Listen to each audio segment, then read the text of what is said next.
আমরা জানবো পৃথিবীর বিখ্যাত কার্টুনগুলো কোন দেশ তৈরি করেছে এবং কোন কার্টুনের জন্য কোন দেশ বিখ্যাত। তো প্রথমে রয়েছে ইন্ডিয়া। তো আপনারা যেমনটা জানেন, ইন্ডিয়া দেশটি ছোটা ভীম কার্টুনের জন্য বিখ্যাত এবং এই ছোটা ভীম গ্লোবাল অডিয়েন্স অর্জন করেছে নেটফ্লিক্সের মাধ্যমে। নেটফ্লিক্সে এই কার্টুনটি প্রচুর পরিমাণে মুনাফা অর্জন করেছে। তো এই কার্টুনটি তৈরি করেছে ভারতের গ্রিন গোল্ড অ্যানিমেশন। মজার ব্যাপারটি হচ্ছে শুধুমাত্র ইন্ডিয়াতে এই কার্টুন দেখে 40 মিলিয়ন ভিউয়ার্স। এর পাশাপাশি নেটফ্লিক্সে যখন এটি রিলিজ দেওয়া হয় তখন পুরো পৃথিবীর 27 মিলিয়ন পরিবার এই কার্টুনটি দেখেছে। लड्डू लड्डू पर लिखा है खाने वाले का नाम। फिर तो इस लड्डू पर जरूर भीम लिखा होगा। এরপরে রয়েছে মোটু পাতলু। ইন্ডিয়া আরো একটি কার্টুনের জন্য বিখ্যাত এবং সেটি হচ্ছে মোটু পাতলু। শুধুমাত্র ভারতেই নয়, বাংলাদেশে প্রচুর পরিমাণে মোটু পাতলু দেখা হয়ে থাকে। যদিও এই কার্টুনটি একটি নতুন কার্টুন, মানে 2012 সালে এই কার্টুনটি প্রথমবারের মতো রিলিজ দেওয়া হয়েছিল। এই পর্যন্ত মোটু পাতলুর 13টি সিজন রিলিজ হয়েছে এবং নতুন যুগের এই কার্টুনে বাচ্চারা অনেক মজা পেয়েছে। তবে ছোটা ভীম এবং মোটু পাতলু ছাড়াও ইন্ডিয়াতে আরো বেশ কয়েকটি কার্টুন রয়েছে যেগুলো ওয়ার্ল্ড ওয়াইড অনেক জনপ্রিয়। घसीटा जी मैं पंखा झालता हूँ। नहीं नहीं, घसीटा जी को मैं पंखा झलूंगा। তো এরপরে রয়েছে জাপান। জাপান দেশটি যেই কার্টুনের জন্য বিখ্যাত সেটি হচ্ছে ডোরেমন এবং আজ পর্যন্ত পৃথিবীতে যত কার্টুন রয়েছে সেই কার্টুনগুলোর মধ্যে সব থেকে জনপ্রিয় কার্টুন হচ্ছে ডোরেমন এবং আমি সহ পৃথিবীতে অনেক মানুষ রয়েছে যারা ছোটবেলায় শুধুমাত্র এই কার্টুনটি দেখত। তো এই ডোরেমন কার্টুনটি তৈরি করেছে জাপানের ফুজিকোয়ে ফুজিও এবং ডোরেমন কার্টুন প্রথমবারের মতো রিলিজ দেওয়া হয়েছিল 1973 সালে। এরপর 1979 থেকে 2005 সাল পর্যন্ত এই কার্টুনটি এতটাই জনপ্রিয়তা অর্জন করে যে এই কার্টুনের বিভিন্ন ভার্সন রিলিজ করা হয়। অবাক করা বিষয়টি হচ্ছে 73 সাল থেকে বর্তমান পর্যন্ত ডোরেমন কার্টুনকে নিয়ে 45টি সিনেমা তৈরি করা হয়েছে এবং 2020 সাল পর্যন্ত এই সিনেমাগুলো থেকে কোম্পানি আয় করেছে 12,000 কোটি টাকা। এর সব থেকে বড় কারণ হচ্ছে পুরো পৃথিবীতে যেমন এশিয়া মহাদেশ এবং ইউরোপ মহাদেশে এই ডোরেমন কার্টুনটি প্রচুর পরিমাণে দেখা হয়। क्यों ना हम समर फेस्टिवल का आयोजन करें? हाँ बोलो। क्यों ना हम नोबिता फेस्टिवल रखें? আপনি জানলে অবাক হবেন, শুধুমাত্র ডোরেমনের মার্চেন্ডাইজ বিক্রি করে কোম্পানি আয় করেছে 31,000 কোটি টাকা। এরপরে রয়েছে নর্থ কোরিয়া। নর্থ কোরিয়া কোনো কার্টুন তৈরি করতে পারে এটি হয়তো আপনি বিশ্বাস করতে পারবেন না। তো আপনাদের উদ্দেশ্যে বলে দিই, 1977 সাল থেকে 2010 সাল পর্যন্ত নর্থ কোরিয়ার একটি কার্টুন বিখ্যাত ছিল এবং সেই কার্টুনটির নাম হচ্ছে স্কোয়ারেল এন্ড হ্যাজগ। তবে মজার ব্যাপারটি হচ্ছে কার্টুনটি 30 বছর ধরে চললেও কার্টুনটির মাত্র 30টি এপিসোড রিলিজ করা হয়েছিল। মানে বলতে গেলে এক বছরে একটি করে এপিসোড রিলিজ করা হয়েছিল। প্রতি বছর একটি করে এপিসোড রিলিজ দেওয়ার কারণে দর্শকরা আর নতুন এপিসোড পেত না, যার কারণে এই কার্টুনটির জনপ্রিয়তা আস্তে আস্তে কমে যায়।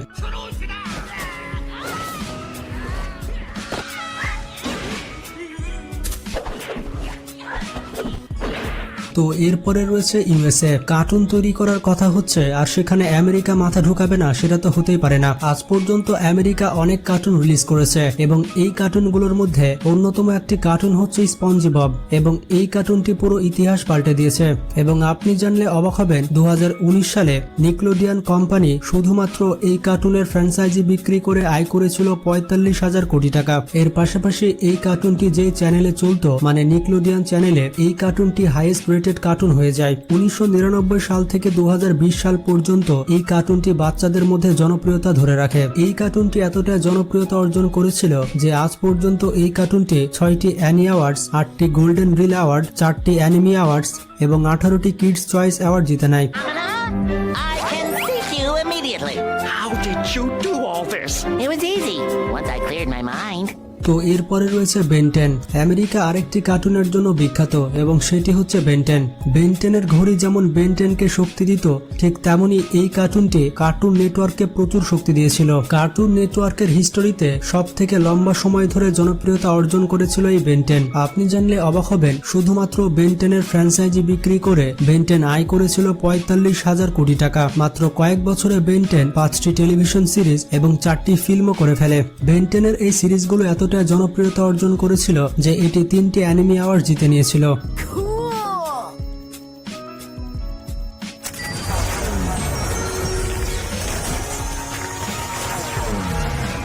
এরপরে রয়েছে টম এন্ড জেরি। আমেরিকার সব থেকে জনপ্রিয় কার্টুনের মধ্যে একটি কার্টুন হচ্ছে টম এন্ড জেরি। ডোরেমন কার্টুনের মতো টম এন্ড জেরি কার্টুনও পুরো পৃথিবীর দর্শকের মন জয় করে নিয়েছে। টম এন্ড জেরি এতটাই পুরাতন কার্টুন যে এটি প্রথমবার রিলিজ দেওয়া হয়েছিল 1940 সালে এবং মাত্র 18 বছরে এই কার্টুনের 114টি শর্টস রিলিজ দেওয়া হয় এবং এই ফিল্মগুলো এতটাই বিখ্যাত হয় যে এটি 7টি একাডেমি অ্যাওয়ার্ড জিতে নেয়। এরপরে টম এন্ড জেরির কোম্পানি মানে MGM কোম্পানি টম এন্ড জেরির বিভিন্ন ভার্সন রিলিজ দিতে থাকে। তবে টম এন্ড জেরি ছাড়াও ইউএসএ আরো কয়েকটি কার্টুন বানিয়েছে যেগুলো পৃথিবী বিখ্যাত হয়েছে, যেমন পাওয়ার অফ গার্লস, রয়েছে স্কুবিডু কার্টুন এবং পপয়। যেখানে ইউএস এর কথা হচ্ছে সেখানে ইউনাইটেড কিংডম থাকবে না সেটা তো হতেই পারে না। তো ইউনাইটেড কিংডম বিখ্যাত তাদের থমাস অ্যান্ড ফ্রেন্ড কার্টুনের জন্য। তো এই কার্টুনটি শুরু হয় একটি বুকের মাধ্যমে যেটি রিলিজ পায় 1945 সালে এবং এই বুকের নাম ছিল দ্য রেলওয়ে সিরিজ এবং অ্যানিমেশন আকারে বইটি রিপ্রেজেন্ট করা হয় 1984 সালে। তো এই কার্টুনটি রিলিজ হওয়ার পরপরই অনেক বিখ্যাত হয়ে যায় এবং মানুষ এই কার্টুনটিকে অনেক পছন্দ করতে থাকে। মজার ব্যাপারটি হচ্ছে আজ পর্যন্ত এই কার্টুনটি তার ফ্র্যাঞ্চাইজি বিক্রি করে আয় করেছে মোট 7,629 কোটি টাকা। তবে দুঃখজনক বিষয়টি হচ্ছে 2021 সালে এই কার্টুনটির লাস্ট এপিসোড আসে এবং কার্টুনটি দ্য এন্ড হয়ে যায়। We'll soon have you back on the rails again. Thomas took Annie to the steamworks.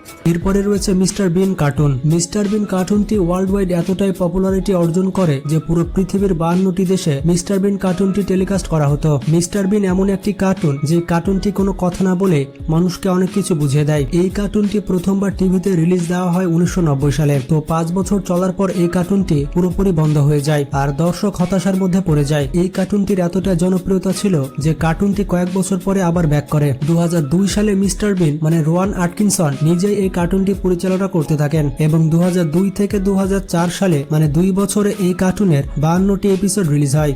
এই কার্টুনটি মানুষকে এতটাই হাসিয়েছে যে হাসতে হাসতে মানুষের পেট ব্যথা হয়ে যেত।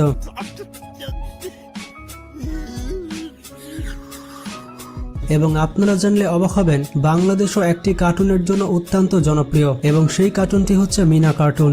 মিনা কার্টুন বাংলাদেশে এতটা জনপ্রিয়তা অর্জন করেছিল যে ঘরে ঘরে শুধুমাত্র মিনা কার্টুনই দেখা হতো। তো এটি একটি south Asian children television series যেটি ইউনিসেফের উদ্যোগে বাংলাদেশে তৈরি করা হয়েছিল।